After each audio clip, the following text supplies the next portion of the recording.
The glorious victory of the Dager Aglarib brought a precious respite to Beleriand. Behind the strong barrier of the siege of Ongband, the kingdoms of the Noldor grew strong like a forest after rain. Their cities rose from the ground, every stone embodying a love of beauty and a memory of their lost home. In the year 64 of the First Age, after discovering the hidden valley encircled by mountains, King Turgon began one of the grandest and most secret undertakings in the history of elves and men. He gathered the most talented architects and craftsmen of his people and secretly entered the valley of Tumludin to begin the construction of his city of dreams, Gondolin. The work proceeded in silence, and none in the outside world knew that in this isolated valley, a white city of wonder was slowly taking shape. Turgon's heart burned with a sense of fated purpose. He was building not just a city but a fortress, a final sanctuary against all the darkness of the world, a reflection of the glory of the Noldor in Valinor. Meanwhile, on the western coast of Beleriand in the year 65, the havens of the Falas, Berthombar and Aglarist, which had been severely damaged by orcs during the glorious battle, were rebuilt. King Finrod heard of the plight of his kinsfolk and generously sent elven craftsmen from Nargothrond to their aid. With their help, these two beautiful port cities were restored. Their white walls and lighthouses once again stood tall on the coast, serving not only as a bulwark against threats from the sea but also as a bridge of friendship and trade between the elves and the men who would later cross the sea. However, beneath this scene of prosperity and reconstruction, a dark secret lay buried like a poisoned thorn in the hearts of the Noldor.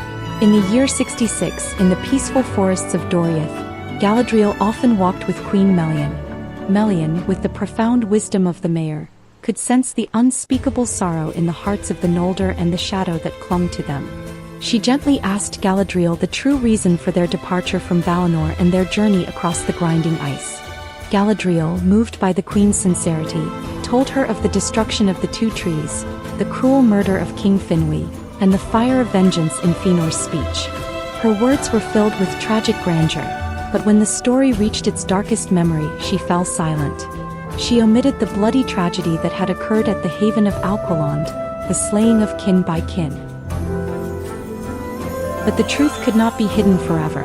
A year later, in 67, some of the Sindar who traveled between the havens of the Falas and Doriath heard from Círdan the shipwright the sorrowful tale, passed down by the Teleri, of the kinslain. The news eventually reached the ears of King Thingol. When he learned that these Noldor who had come to his realm had their hands stained with the blood of his wife's kin, he was filled with shock and an irrepressible rage. He immediately summoned the sons of Finarfin and confronted them. Under Thingol's stern gaze, Angrod could hide the truth no longer and sorrowfully confessed the crime of Alquilond.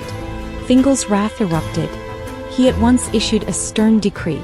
Within his realm no one was to speak the language of the kinslayers, Quenya. From that day on, this language, once the oldest and noblest among the elves, became in Beleriand a lore tongue, used only in private among the Noldran lords.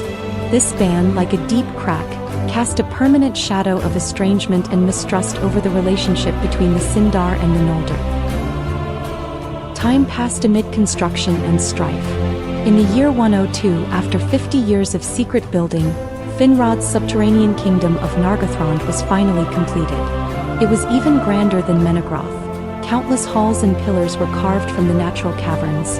The river Nerag flowed through the city, and its great stone gates were inscribed with runes that none could decipher.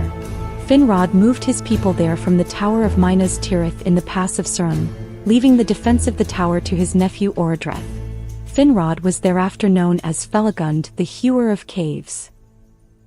14 years later, in the year 116, Turgon's hidden city of Gondolin was also finished. Its beauty and splendor were said to be second only to Tirion across the sea. It stood upon the flat-topped hill of Amon Gwerith, its white walls, high towers and gleaming fountains embodying the deepest nostalgia of the Noldor for Valinor. Just as Turgon was preparing to lead all his people into the city, Ulmo, Lord of Waters, appeared before him once more.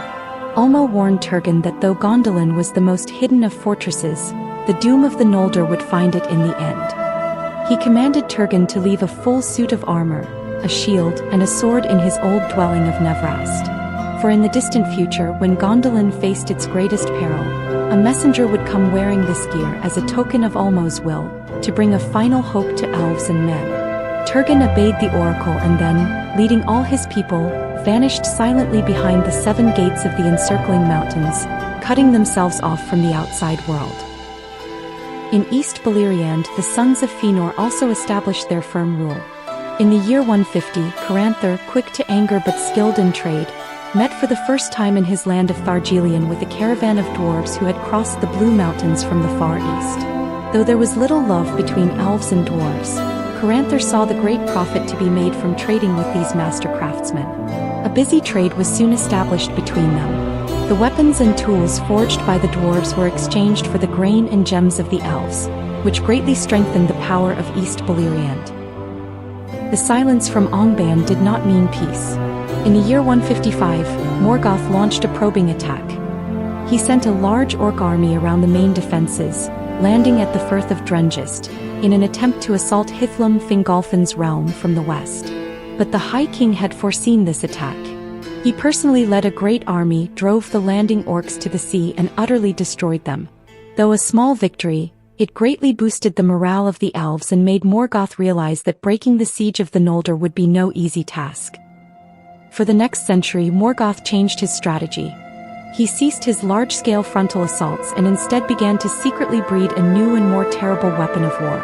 At the same time, Beleriand entered the longest period of peace in its history. The kingdoms of the elves grew ever more prosperous, and their poetry, music, and crafts reached their zenith.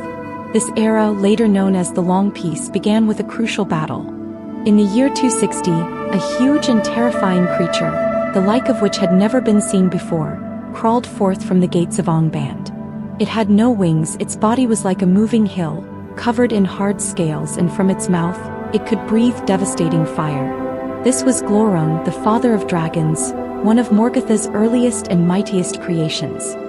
He was still young then, his power not yet fully grown, but his appearance still caused great panic on the plains of Ardgalen. An army of orcs followed him, attempting to break the siege of Angband at a stroke. However, they were met by the most valiant warriors of the Noldor, led by Fingon, son of Fingolfin. Fingon led a company of elite horse archers who swarmed around Glorung like bees, loosing a storm of arrows. The young dragon's hide was impenetrable, but his eyes were not yet fully shielded by horn. The dense shower of arrows struck his eyes, and in his agony he fled back to Angband in a rage. The orc army that followed him was routed. This victory held back Morgoth's ambitions for nearly 200 more years. The elves of Beleriand basked in this hard-won peace, and many even began to believe that the threat was gone forever. It was also during this period that the greatest of the dwarven smiths of the Blue Mountains, Telchar of Nogrod, forged a legendary heirloom for his lord Azagol, the king of the dwarves of Belagast, the dragon helm of Dorlamin. The helm was made of grey steel, adorned with gold and graven with runes of victory to ward off evil. Upon its crest was set a gilded likeness of the head of Glorung. No one knew then that this helm, made to withstand dragons, would in the distant future be worn by a human hero and would witness one of the most tragic legends in the history of Arda. Beneath the surface of peace, the threads of destiny were already being silently woven.